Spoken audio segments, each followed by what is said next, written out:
நம்ம சேனலுக்கு நீங்கள் புதுசுன்னா சப்ஸ்கிரைப் பண்ணிக்கோங்க. காலையிலேருந்து வர்ற கஸ்டமர் எல்லாம் ஒரே லந்து பண்ணிக்கிட்டு இருக்காங்களே. ம் என்னது பஜ்ஜி போட்டவனே தீந்துருச்சு. மாஸ்டர், சீக்கிரம் பஜ்ஜி போடியா.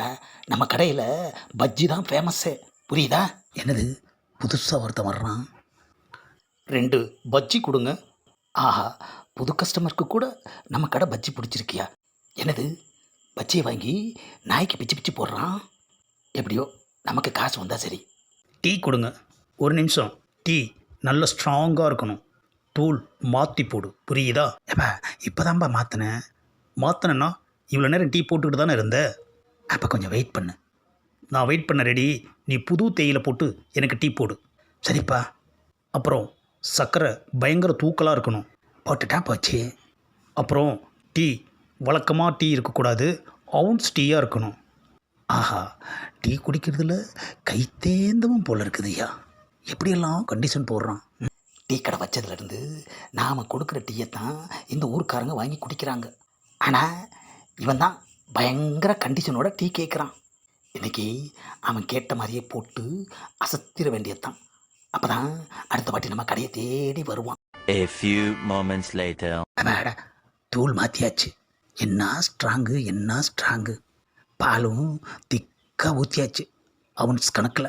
ஆமாம், இப்போ சர்க்கரையை போட்டு 2 ஆத்தாத்தி அவங்ககிட்ட கொடுக்கணும். குடித்தா அடுத்த வாட்டி அவன் இந்த கடையை மறக்கவே கூடாது. இந்தாப்பா, நீ கேட்ட மாதிரி ஸ்ட்ராங்காக அவுன்ஸா சர்க்கரை தூக்கலா டீயை வெளியே வந்து கொடு. ஆஹா, டீயை வாங்குறதுல கூட கண்டிஷன் போடுறாயா. இந்தாப்பா, நீ கேட்ட மாதிரி டீ குடிச்சு பார்த்துட்டு எப்படி இருக்குன்னு சொல்லு. ஆஹா, என்னது டீயை வாங்கி வாய் கொப்பளிக்கிறான். ஏப்பா, இதுக்கு தான் இத்தனை கண்டிஷன் போட்டு டீ கேட்டியா? வாய் கொப்பளிக்கணும்னு சொல்லியிருந்தா சுடு தண்ணி கொடுத்துருப்பேனே ஐயா. எனக்கு டீயில் வாய் கொப்பளிச்சு தான் பழக்கம். அதுக்கு என் கடை டீ தான் கிடைச்சதா? எல்லாத்தையுமே தூக்கலாக போட சொல்லி கடைசியில் துப்பிட்டானே ஐயா. மாஸ்டர், அந்தால இங்கேருந்து போ சொல்லு. பார்த்தாலே எனக்கு அப்படியே கோபமாக வருது. என்ன கோபம் வருதா? நான் கஷ்டப்பட்டதெல்லாம் வீணாக போச்சே ஐயா. இதே மாதிரி தானே எங்கள் அப்பாவுக்கும் இருந்திருக்கும். என்னது, உங்கள் அப்பாவா? நேற்று எங்கள் வீட்டுக்கு வந்த நீ எங்கள் அப்பா கிட்ட பேப்பர் கேட்ட. அதுவும் 10ஆம் தேதி பேப்பர் வேணும்னு கேட்ட.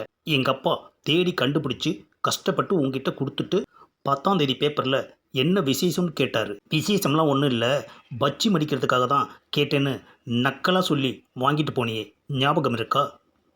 ஆஹா, அவரோட மகனா இவன்? அதனால தான் பஜ்ஜியை வாங்கி நாய்க்கு பிச்சு போட்டேன்.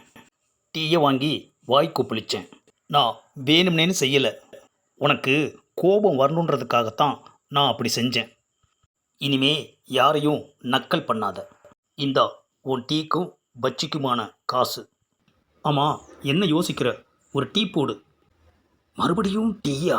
ஆஹா, இப்போவே கண்ணை கட்டுதே ஐயா. டீ ஸ்ட்ராங்காக போடு, ஆனால் பார்த்தா மீடியமாக இருக்கணும். குடித்தா லைட்டாக இருக்கணும், புரியுதா? இந்தாப்பா, நீ கேட்ட டீ. ஆஹா, டீயை குடிச்சிட்டான். வரட்டுமா? ஏப்பா, டீக்கு காசு? நீ எடுத்துகிட்டு வந்த பேப்பருக்கு டீ சரியாக போச்சு. இந்த பதிவை லைக் பண்ணுங்கள், கண்ணா பின்னான்னு ஷேர் பண்ணுங்கள், அப்புறம் மறக்காமல் சப்ஸ்கிரைப் பண்ணுங்கள்.